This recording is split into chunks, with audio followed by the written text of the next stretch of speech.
નમસ્કાર, spark today ન્યૂઝમાં આપનું હાર્દિક સ્વાગત છે. સ્થાનિક સ્વરાજ્યની ચૂંટણી ભાજપ, કોંગ્રેસ, આમ આદમી પાર્ટી કે અન્ય રાજનૈતિક પાર્ટીઓની સાથે ક્યાંક ને ક્યાંક સામાજિક કાર્યકર્તાઓ પણ મેદાને ઉતર્યા છે. પરિવર્તન જોઈએ છે, વિકાસ કરવો છે. ધીરજભાઈ બારોકર, વોર્ડ નંબર 14, કે જેઓ અનેક સેવાકીય પ્રવૃત્તિઓ કરી છે, પરંતુ આ વખત સાચા અર્થમાં કોઈ પણ પાર્ટી સાથે નહીં, પરંતુ અપક્ષ ઉમેદવારી નોંધાવી અને વડોદરા શહેરના વિકાસને આગળ ધપાવશે. તે અંતર્ગત તેઓએ પણ ઉમેદવારી પત્ર ફોર્મ ભર્યું છે. અપક્ષમાંથી ઉમેદવારી નોંધાવીશ.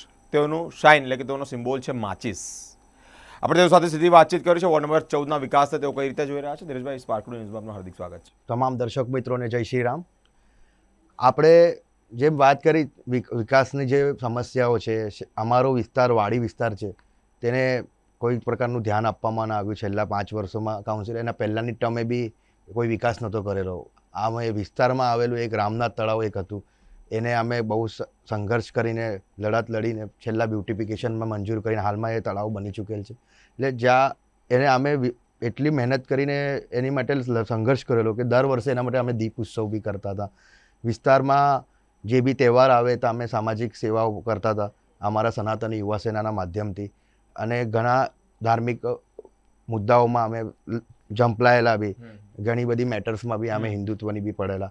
એટલે બહુ જ અમને દબાવવામાં બી આવ્યા ઘણા પક્ષો દ્વારા કે આ જેમ કે તમને ખબર હશે કે વડોદરામાં આઈ લવ મોહમ્મદ મહાદેવ મેટર ચાલેલી. એ સમયે બી અમે આઈ લવ મહાદેવના બેનર સનાતની યુવા સેનાએ સૌ પ્રથમ વડોદરા શહેરમાં માર્યા.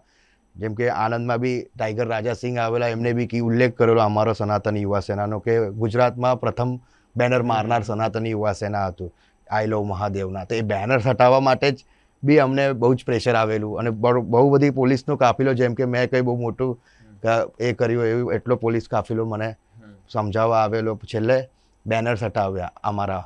એ પછી એ જ વોર્ડ નંબર 14 એક એવી વસ્તુ છે જ્યાં આપણે ગણેશ ભક્તોની વાત કરીએ કે ત્યાં જ ઈંડા ફેંકવાવાળા બી કયા પક્ષના લોકો જોડાયેલા હતા એ આપ સૌને ખબર જ છે.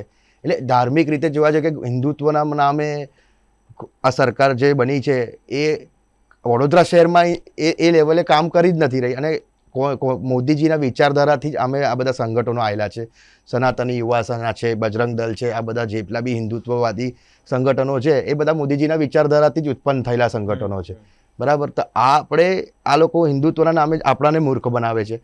આ લોકો ફક્ત ને ફક્ત ભારતીય જનતા પાર્ટી હોય કે પછી આ બીજા અન્ય પક્ષો છે, એ લોકો આપણા માટે આપણા કાર્યકર્તાઓનો ઉપયોગ જ કરતા હોય છે, સીધી વાત કરીએ તો. અને બધું ખોટું થઈ રહ્યું હોય છે. અને વિસ્તારની હવે ચૂંટણી લડવાની આપ પૂછતા હતા, તો ચૂંટણી એટલે લડવાની થઈ કે મને તો ઇલેક્શન લડવાનું જ નહોતું પહેલી વાત તો. પણ વિસ્તારની જે સ્થિતિ હતી અને સ્થાનિકોએ મને કીધું કે તમે લડો, બધા બહુ પાછળ લાગ્યા. પછી છેલ્લા અમે વિસ્તારના વડીલોનું માર્ગદર્શન લઈ દીધું અને પછી ઉમેદવારી કરી અપક્ષમાં. કારણ કે આપ સૌને ખબર છે કે ભારતીય જનતા પાર્ટીની ટિકિટ મળવી તો બહુ અઘરી હોય છે. એટલે પછી આપણી પાસે અપક્ષ ઉમેદવારી, કોંગ્રેસમાં તો આપણે હિન્દુત્વનું અમે કામ કરીએ એટલે કોંગ્રેસમાં અમે જતા જ ના જાય. એટલે અમારી પાસે અપક્ષ સિવાય કોઈ વિકલ્પ નહોતો. અને જનતાને વોર્ડ નંબર 14ની જનતાને બધું જ ખબર છે કે વોર્ડમાં શું સ્થિતિ છે.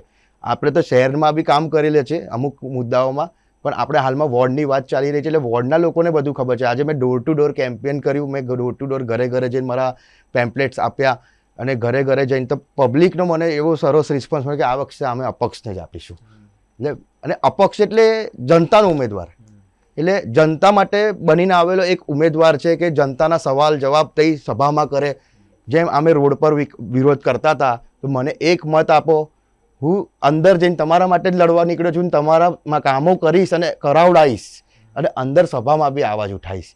એટલે એ લડત માટે તમે એક મત આપીને મને અંદર સભામાં મોકલો તો તમારા માટે મેં કંઈ કરી શકીશ. અને મેં કરવા જ આવ્યો છું ને સેવા કે કાર્ય કરી રહ્યો છું. દર રવિવારે આપ સૌ જાણીએ જ છે કે દર રવિવારે બટુક ભોજન થાય છે, 100-200 બાળકો આવે છે. એડ્યુકેશનની લાગતી સહાય બી અમે કરી રહ્યા છીએ એ લોકોને. હમણાં સ્કૂલો ખુલશે એટલે બેગની કીટ બધી અમે આપવાના છે એ લોકોને. એટલે એક વાત એવી છે કે અમે પહેલાંથી સેવા કાર્યમાં જોડાયેલા છે. કોરોનામાં આવ્યું ત્યારે બી અમે દરેક હોસ્પિટલે અને ક્વોરન્ટાઇન લોકોને કિટ્સ વિતરણમાં બી સામેલ હતા.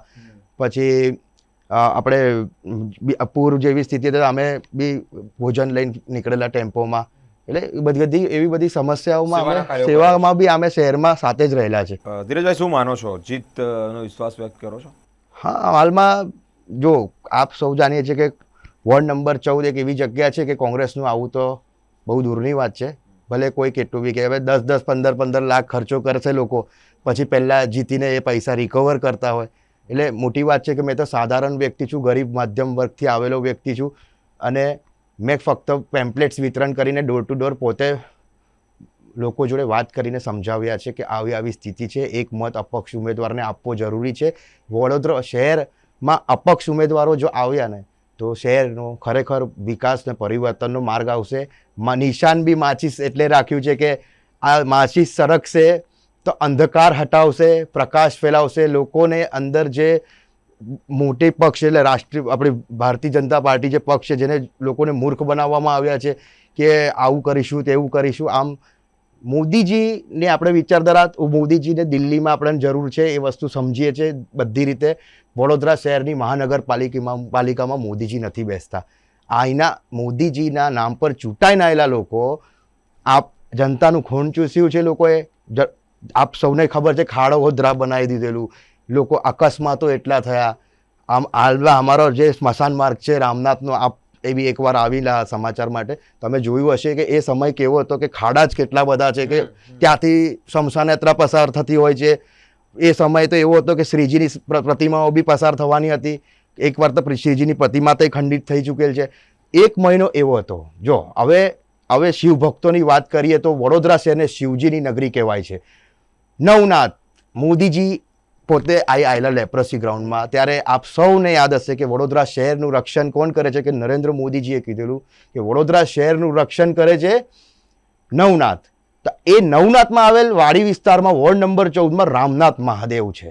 હવે એ રામનાથ મહાદેવમાં શ્રાવણ મહિનાની અંદર છેલ્લા 3 મહિનાથી ગટરનું પાણી ઉભરાતું હતું. વિચારવાની વાત છે. આ બહુ જ ઇમ્પોર્ટન્ટ ટોપિક છે. શહેરીજનોને જાગવાની એક ચિંગારી, આ માચીસ એક સલી અળગાઈ આપણે કે લોકોને આંખો ખોલવાનો એક પ્રયત્ન કરી રહ્યો છું કે એક શ્રાવણ મહિનો કેટલો પવિત્ર માસ હોય છે સનાતન હિન્દુ ધર્મમાં, આપ સૌ જાણીએ છીએ. તો એ 1 મહિનો ગટરના પાણીમાંથી ભક્તો પસાર થઈને જતા હતા દર્શન કરવા, અને આખું ભરાઈ જાય, ગંદુ પાણી ઉભરાય. સ્થાનિક કાઉન્સિલરોને એટલા ફોન કર્યા, રિસ્પોન્સ નહીં. પાછા એ સ્થાનિક કાઉન્સિલરમાં એક કાઉન્સિલર તો પોતે જ હિન્દુત્વમાંથી જ આવેલા હતા મારા જેમ મેં પોતે બી સનાતની યુવા સેના ચલાવું છું. એ કહે છે કે મેં એકલો કશું નહીં કરી શકતો, અન્ય 3ની વગર મેં શું કરું. આવો જ જવાબ મળેલો મને. એટલે અન્ય 3 તો મારાથી ખબર નહીં, પેલો રોડનો વિરોધના કારણે મારા જોડે તો વહી વેરભાવના, પણ પછી મેં કીધું મારો નહીં ઉઠાવતા તો આ ભાઈનો ઉઠાવશે, આમનો તમારો ઉઠાવશે. એવા મેં બીજા પાસેથી બી ફોનો કરાયા કે પછી અતિશય થઈ ગયું. પછી આપણે બહુ મોટો એક વિરોધ બી કરેલો અને રાતોરાત 24 કલાકમાં કામ થયેલું. પણ છેલ્લા 3 મહિના તો પબ્લિક હેરાન જ થઈ ને. સાચી વાત છે. અને શ્રાવણ મહિનામાં એ સોલ્યુશન ના કરી શક્યા આ લોકો. હિન્દુત્વની સરકાર તમે કહો છો, કઈ રીતે બને? મોદીજીનું નામ તો આ લોકો જ બગાડ્યું ને, આ જ કાઉન્સિલરોએ બગાડ્યું. ભારતીય જનતા પાર્ટીમાં જે કાઉન્સિલરો છે એ લોકો કામ જ નથી કરતા. હવે આ જે નવા ચહેરા આલ્યા છે એમને તો કોઈ ઓળખતું બી નહીં વિસ્તારમાં. અને વાડી વિસ્તારમાં જે ખરેખર ને કામ કરવા આલા લોકોની જરૂર છે હાલમાં. જેમ કે માંજલપુર જોઈ શકો છો, આપ અલકાપુરી જોઈ શકો છો, કેવું ડેવલપ વિસ્તારો છે. લોકો વાડી વિસ્તારમાંથી ઘર છોડીને બીજે જઈ રહ્યા છે. પણ આપણે એ જ વિસ્તારને ડેવલપ કરીએ જીતીને તો એ ખરેખર વિકાસ વિસ્તારનો કહેવાય ને. એ વિસ્તારનો વિકાસ એમનો ટેક્સ નહીં ભરતા, એ બધા જ ભરે છે. તો તમે એમની પર કેમ ધ્યાન ના આલ્યું? એ જ તમને આ ચૂંટણીમાં નડવાનું છે. ભારતીય જનતા પાર્ટીની 4માંથી 1-2 જ સીટ આવવાની છે, બાકી 2-3 જતી રહેશે. આ ટોટલી પબ્લિકનો સાચો રિવ્યુ છે. વોર્ડ નંબર 14 અપક્ષ ઉમેદવારી નોંધાવ્યું છે ધીરજભાઈએ, કે જેઓ કહી રહ્યા છે કે વિકાસ કરવો છે શહેરમાં. અત્યાર સુધી વિકાસના નામે આ લોકોએ કેવળ અમને ઉલ્લો જ બનાવ્યા છે. હવે સાચા અર્થમાં વિકાસ કરી અને અપક્ષ ઉમેદવાર તરીકે જ્યારે તેઓ ઉમેદવારી પત્ર ફોર્મ ભર્યું હોય અને લોકોનો જીતનો વિશ્વાસ વ્યક્ત કર્યો હોય, લોકોએ તેમના પર વિશ્વાસ મૂક્યો તેવી પણ તેઓએ વાત કરી છે. અલગ અલગ જગ્યા પરથી વડોદરા શહેરના વિકાસ માટે તેઓને આગળ આવવું છે. પહેલાં પણ કોરોનાનો કપરો કાળ હોય કે પછી પૂરની પરિસ્થિતિ હોય ત્યારે લોકોને તેઓએ લોકો સુધી સેવા પહોંચાડી છે. અને તે જ અંતર્ગત જીતના વિશ્વાસ સાથે તેઓ આ વખત ફરી એકવાર અપક્ષ ઉમેદવારી તરીકે પોતાનું માચીસના સિમ્બોલ સાથે ઝંપલાવ્યું છે. વોર્ડ નંબર 14ના લોકોને એક આહવાન કરી રહ્યા છે કે તેઓને એક પોતાનો કિંમતી મત આપી અને તેઓને જીતાડે. હજુ એક મુદ્દાની વાત બી છે કે આપ સૌ જાણીએ છીએ કે અટલ બ્રિજ બનેલો વડોદરા શહેરમાં, એમાં હનુમાન દાદાની પ્રતિમાને કચરામાં નાખી દેવામાં આવે, ત્યારે બી હિન્દુઓની લાગણીઓ દુઃખભાઈ. આવતીકાલે જ પ્રદેશ અધ્યક્ષે બી એક કૃત્ય એવું કર્યું જતા બરનપુરામાં આવેલ શિવાજી ચોક જે આવેલી છે ત્યાં ગાડી બૂટ પહેરીને આરાધ્ય દેવ મરાઠા સમાજના એમના બૂટ પહેરીને આરતી ઉતારતા હતા. એટલે એના અગાઉ બી વારંવાર છત્રપતિ શિવાજી મહારાજનું અપમાન કરવામાં આવ્યું આ પક્ષના લોકો, મોટા હોદ્દેદારો દ્વારા. નાના કાર્યકર્તા તો સમજ્યા કે પણ મોટા અધિકારીઓ બી આવું કરે એટલે એ બી બહુ ચિંતાનો વિષય છે કે આ લોકો શું સાબિત કરવા માંગે છે. કારણ કે વડોદરા શહેર સર સયાજીરાવ ગાયકવાડની નગરી છે.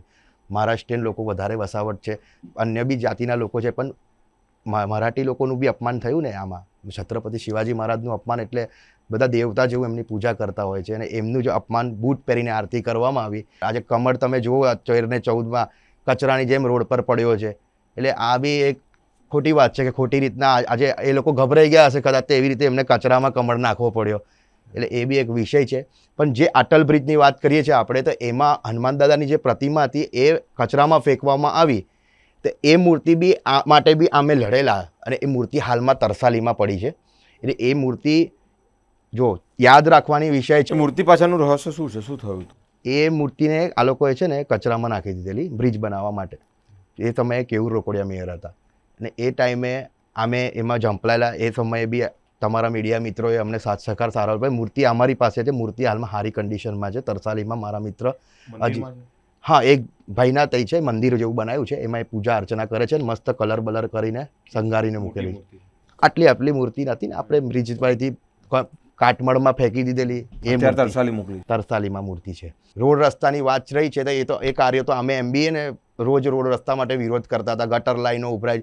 જ્યારે મેં ફેરણીમાં ગયેલો ઘરે ડોર ટુ ડોર, ત્યારે એ સમયે મને જનતાએ કીધું કે અહીંયા ગાડી આ કરવાનું છે.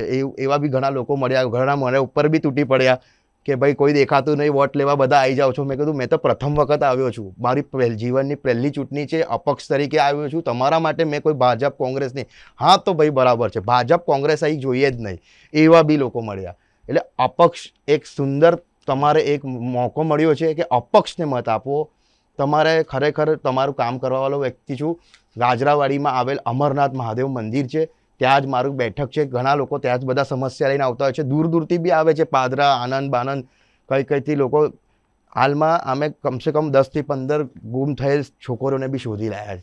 મારો ચૂંટણી ક્રમાંક છે 16 નંબર અને માચીસ બોક્સનું નિશાન છે. માચીસ બોક્સ એટલે રોજિંદા જીવનમાં વપરાતી એક વસ્તુ છે, એક અંધકારથી પ્રકાશ તરફ જાય. એટલે આપ સૌને મેં માચીસ બતાવીને પ્રચાર કરવા માંગીશ. આ છે માચીસ.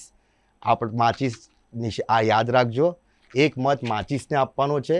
વોર્ડ નંબર 14, ક્રમાંક નંબર 16, નામ ધીરજ સતીશ બારોકર અને માચીસનું નિશાન હશે. તે બ્લુ બટન પર ક્લિક કરીને પીળું બટન રજીસ્ટરનું કરવાનું છે, તે ભૂલતા નહીં. આ એક મત તમારો છે ને વોર્ડનો વિકાસ થશે અને વડોદરા શહેરની બીજા અન્ય વોર્ડના લોકો આપણા વોર્ડ નંબર 14ને જોઈને શીખશે. એક એવું પરિવર્તનનો આ વિકાસ લાવ્યો છું મેં. તમારા માટે આવ્યો છું, તમારું કામ કરવા માટે આવ્યો છું. એક વિશ્વાસ રાખો, 5 વર્ષમાં તો જો. અને એક બીજી વાત કહીશ કે આ 1 વર્ષમાં મેં કંઈક એવું કાર્ય કરીને નહીં બતાવ્યું ને તો વર્ષ દરમિયાનમાં જ મેં પોતે જ જાહેર સભા કરીને રાજીનામું આપી દઈશ. એટલી બી મારી તૈયારી છે. જો મેં જનતાને ના ગમ્યો તો મારો વિરોધ થાય તો મેં રાજીનામું આપી દઈશ. પણ તમે એક મત આપીને એકવાર વિશ્વાસ કરીને જો કે મેં કામ ના કરી બતાવું તો. જય સિયારામ, હર હર મહાદેવ.